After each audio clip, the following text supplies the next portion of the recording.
Okay, IELTS speaking is all about your opinion. The biggest skill that you must master is how to give your opinion. ठीक है, तो speaking में आपका सारा focus इस पे होना चाहिए.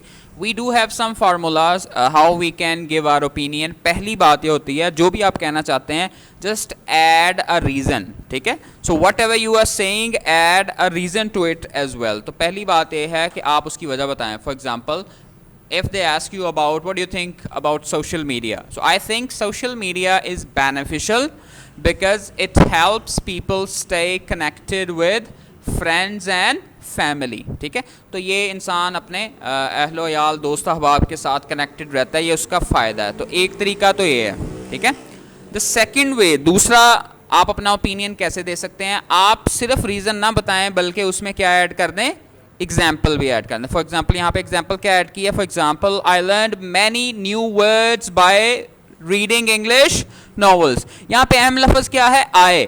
बेटे आप अपनी ज़ाती ज़िंदगी से मिसाल दे सकते हैं, किसी अंकल कज़न जिसकी मर्ज़ी ज़िंदगी से मिसाल दे सकते हैं. सो आइट्स में ये सहूलत है. It's not only in speaking, writing में भी आप ऐसे कर सकते हैं कि आप वहाँ पे एग्जाम्पल जो है वो किसी भी तरह से दे सकते हैं. तीसरा तरीका क्या है कि आप रीज़न के साथ एग्जाम्पल की बजाय क्या बता दें, रिज़ल्ट बता दें कि अगर ऐसा हो तो इसका नतीजा ये निकल सकता है. जैसे इन माई ओपिनियन, मेरे ख्याल में public transport should be improved, कि जो पब्लिक ट्रांसपोर्ट है उसे इम्प्रूव करना चाहिए. बिकॉज इट रिड्यूसेस, इससे कम हो जाती है ट्रैफिक कंजेशन, जो ट्रैफिक जाम है वो कम होता है. And makes commuting easier for everyone. तो कम्यूटर्स कौन से होते हैं, जो डेली के सफ़र करने वाले होते हैं. तो इस तरह से उसकी आसानी हो जाएगी. तो ये उसका रिज़ल्ट है कि अगर ये करेंगे तो उसका ये रिज़ल्ट हो सकता है.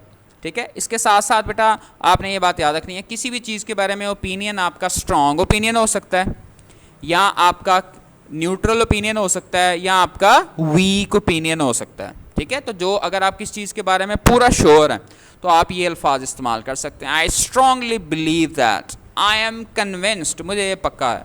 आई फर्मली बिलीव दैट, मुझे पक्का है ये इस बात को मुझे पता है. There is no doubt in my mind, मेरे भाई जहन में कोई डाउट नहीं है. या I am absolutely certain that, मुझे बिल्कुल पक्का है. ठीक है, जैसे I strongly believe that children should spend less time on mobile phones. इस तरह से.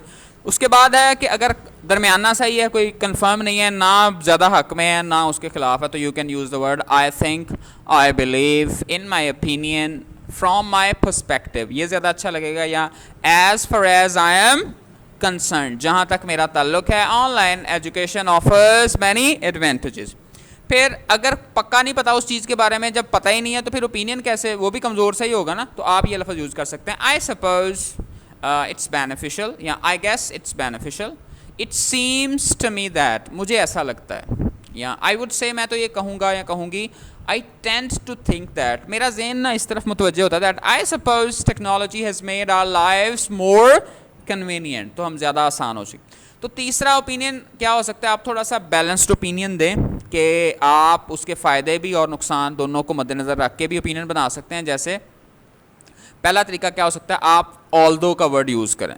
ठीक है, जैसे although there are advantages and disadvantages, कि अगरचे फ़ायदे नुकसान दोनों हैं, I think benefits outweigh drawbacks, मेरे ख्याल में फ़ायदे ज़्यादा हैं और नुकसान. अब यहाँ पे एक मोस्ट कॉमन मिस्टेक है, हम सबका दिल ये करता है जब भी हम यूज़ करें ना ऑल्दो, तो इधर यूज़ करने को दिल करता है बंदा बट लगाए.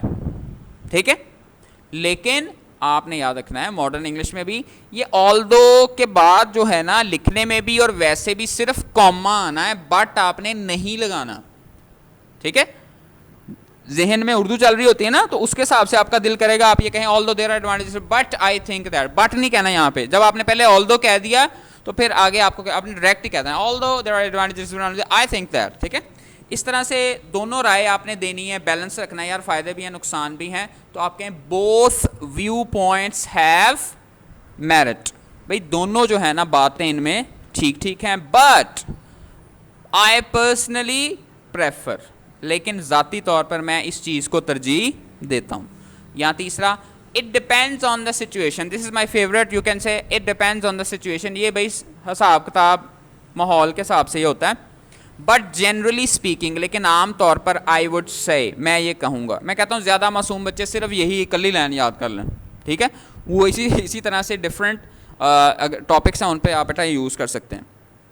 जैसे वो कहता है do you prefer studying alone, तो आप यूज़ कर सकते हैं। Both options have their advantages, however I personally prefer studying alone because it allows me to focus better and manage my time effectively.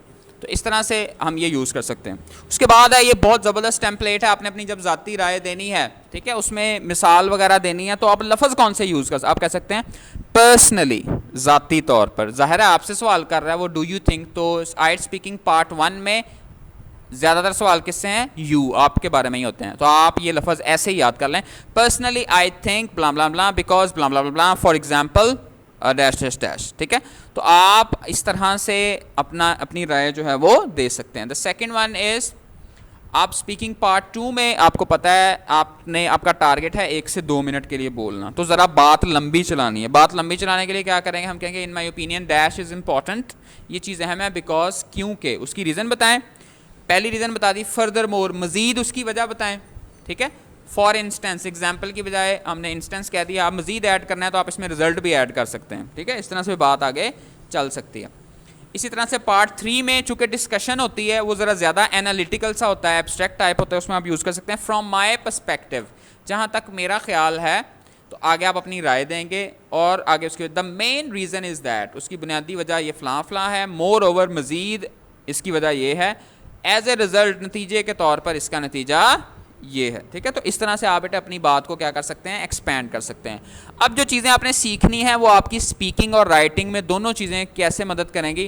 पहली चीज़, आपको वजह बताने के लिए लफ्ज़ आने चाहिए, वो क्या है, बिकॉज तो आता ही है, since, as, due to the fact that. अब देखिए कितना लंबा सा है, आप ऐसे इसको याद कर लें, ज़्यादा अल्फाज आपकी ज़ुबान से अदा होंगे, ज़्यादा टाइम लगेगा, तो इनमें से जो अच्छा लगे आपको दो, कम से कम ये 2-3 आप याद करें।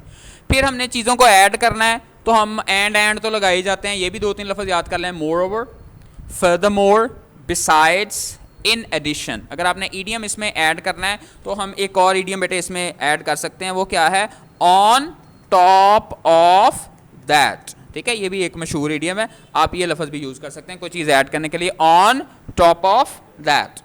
इस तरह मिसाल देनी है, फॉर एग्जाम्पल, तो सारे ही कहते हैं, आप कहें फॉर इंस्टेंस या आप कहें सच एज।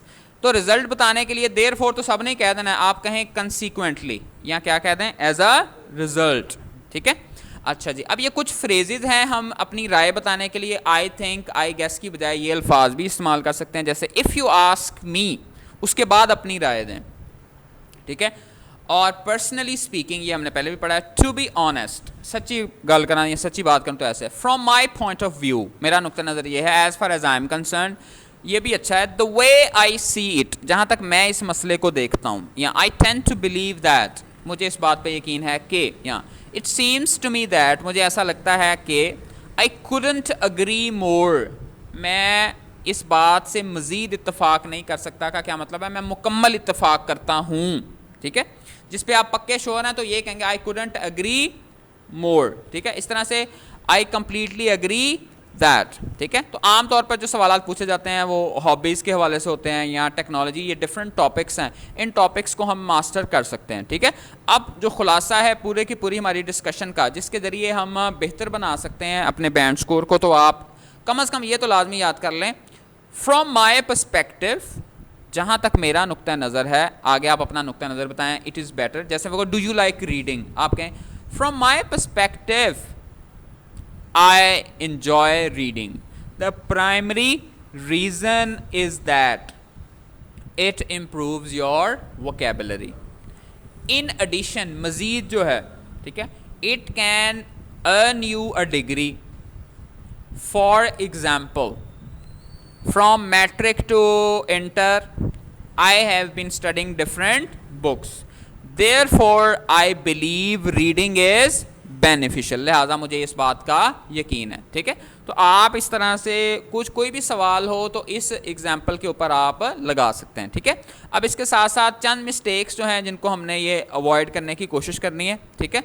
तो आपने शॉर्ट जवाब नहीं देना कि जो भी उसने बात की आपके हाँ जी ऐसे ही, I think so, I think so काफ़ी नहीं होगा, आप आपने उसको डिटेल बेटे जवाब देने की कोशिश करनी है, ठीक है, कि आप उसको डिटेल में ये कहें। जैसे वो कहें, do you think that public transport can reduce traffic congestion, तो आप आगे से कहें यस आई थिंक सो।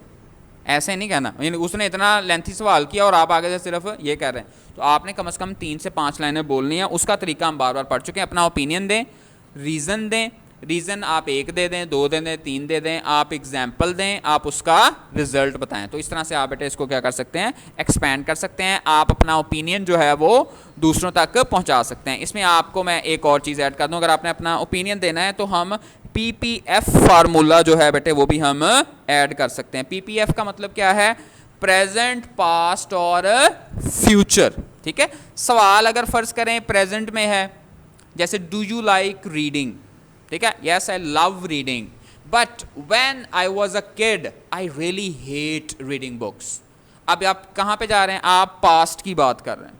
किसकी बात कर रहे हैं, पास्ट की बात कर रहे हैं। अच्छा, इस तरह फ्यूचर में भी जा सकते हैं, जैसे do you like reading books, no I actually don't really like reading books, but in the future I might be a great book lover, ठीक है।